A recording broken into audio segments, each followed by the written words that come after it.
What's up, guys? My name is Jerry, and today's video is going to be on the Dallas Mavericks, and we're going to be talking about how this team continues to be unbelievable, and we're going to jump right into the video. Now, the Dallas Mavericks have jumped all the way up to third place in the Western Conference with a record of 48-29, and this team just continues to play some really dominating basketball. And what surprises me the most about this team is the way that it's constructed. When we look at the Dallas Mavericks, they have one superstar slash all-star, and that's Luka Doncic, and then the rest of the team is made up of some really good role players. So when we see teams constructed like this, we don't usually see them be a top 3 seed in their conference. It usually takes 2 all-stars, 3 all-stars to be a top team in the conference, but that's not the case for the Dallas Mavericks, and they have a better record than teams like the Golden State Warriors. Actually have an identical record to them, but they beat them in the season series, so they get the tiebreaker and they get the 3rd seed. They have a better record than the Utah Jazz, and they just been playing some really special basketball. And I think it all starts with Luka Doncic, Luka Magic. And Luka Doncic, when we talk about him, I think it's hard not to put him in the top 5 players in the league right now, because just of the way that he can control the game and the impact that he has on the game. And when you look at his stat line this season, it's unbelievable. He's averaging 28 points per game, 8.6 assists, and then 9 rebounds. And while he's doing that, he's shooting 45% from the field, 35% from 3, which is a huge leap for him. And then also, he's been better on the defensive side of the ball this season. So Luka Doncic is having a great year. And what's scary to me about Luka Doncic is that he's still under the age of 25. So it gets to me, and when you're usually at that age, you can't do anything but grow when it comes to getting better at the game of basketball. But we got to remember, Luka has been a pro since he was 13, 14 years old. He's been playing professional basketball for so long, but watching him play is really special, man, because he's a guy that plays at his own pace, at his own tempo. No matter how much you double team him, no matter how much you pressure him, he's still going to play at his own pace, and that makes him very, very dangerous because he's a patient guy.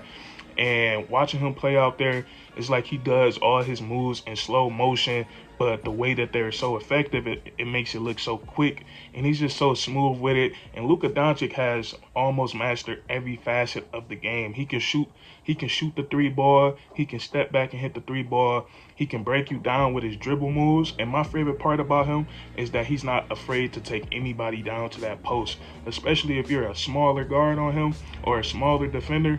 He'll put you down to that post, and he has some really good post moves. I think that's the most underrated part of Luka Doncic's games is the moves, the footwork that he has down low in the post. And then also one of the best playmakers in the NBA. He's averaging 8.6 assists while putting up 28 points per game. I think that's really crazy. And then also while grabbing 9 rebounds. So Luka Doncic, he's been really special for the Dallas Mavericks, and he's definitely the biggest reason why they're in the position that they're in, 3rd place in the Western Conference. That's so impressive to me. And then also the acquisition of Spencer Dinwiddie. It's like since Kristaps Porzingis have left this team, it seems like everybody has benefited from it, and they acquired Spencer Dinwiddie from that, who's been great for the Dallas Mavericks. And what he is for the Mavericks is he's a guy that's going to come off the bench, and he's going to be that guy that can relieve that pressure off Luka Doncic when it comes to handling the ball. And not only can Spencer Dinwiddie handle the ball, but he can create shots for himself, and he can create shots for other people. And that's something that the Dallas Mavericks have been missing over the years. Another guy that can create his own shot and create shots from others. And what I like about Spencer Dinwiddie is the pressure that he puts on the defense when it comes to driving the basketball. He put relentless pressure on the defense by driving to the rim, and it opens up so much for the Dallas Mavericks offense when he's out there. It opens up the 3 ball, it opens off the drop off to the dunker spot, and then it also opens up Spencer Dinwiddie's game, because now that he's driving hard, they're going to sag off of him. He gets in rhythm, he can hit his jumpers, and he's just been really solid for the Dallas Mavericks, averaging 17 points per game, 4 assists, and he's going to be a vital part to the Dallas Mavericks playoff success. So I'm really liking what I'm seeing from Spencer Dinwiddie, and he's definitely helping the Dallas Mavericks get over that hump. And then also Jalen Brunson, who I think is going to be a very good player in the NBA in the future. He has a very bright future. I think he's only going to get better and better. But he's like to me, he's an old school point guard, a very laid back player. He likes to get to his spot. He has a very smooth jumper. He can create for others. He's a great passer. I think he's also an underrated playmaker in this league. But he's just like a guy that you want out on the court. He's always poised. He's always calm. He doesn't let people get under his skin. And he's just a really professional basketball player. He's having a very solid season for the Dallas Mavericks, averaging 16 points and 5 assists. And I think he has a lot of potential. I think he's going to be a future all-star in the NBA. And then also a guy that doesn't get a lot of credit on the Dallas Mavericks is Dorian FinneySmith. And this guy has made such improvements in the NBA since he came into the league. Because when he came into the league, he was just a guy that could defend on the wing, and he had a broken jump shot. And now, since he's been with the Dallas Mavericks, he's continued to work on his stroke, and it's gotten a lot better. He's shooting 38% from the three ball over these last 3 seasons, and that's just really impressive. When you come into the league known for not being able to shoot the basketball, and you can shoot at that clip, like 38%, that's considered elite. That's considered elite 3-point shooting. So props to Dorian FinneySmith.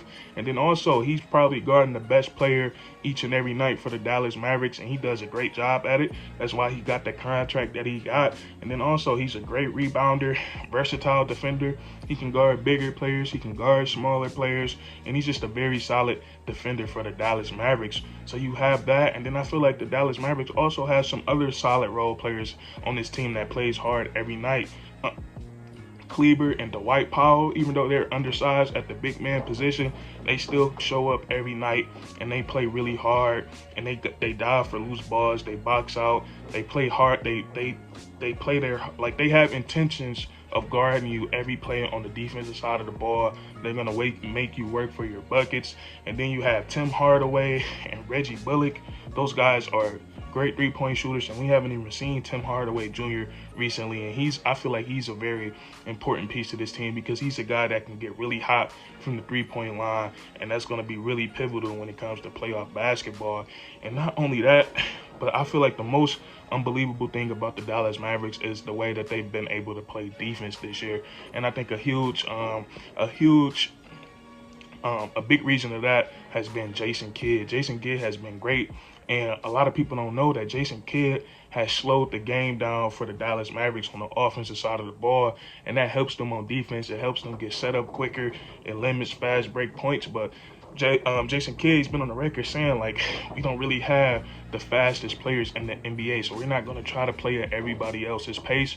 We're going to play at our own pace, and the Dallas Mavericks actually ranked dead last in pace this season, and it's really helped them on the defensive side of the ball. They rank 7th in the league when it comes to defensive rating, and then also they're just a very smart team on defense. When you look at this team, there's not really that many great individual defenders besides Dorian FinneySmith, but they play defense as a team. Whenever they see a mismatch, they either help or they make sure they get the switch off as quick as possible. They talk on defense, and then defense, 50-60% of it is effort. So when you give an effort on the defensive side of the ball, you're going to get stops, and that's been the case for the Dallas Mavericks this season. We see a collective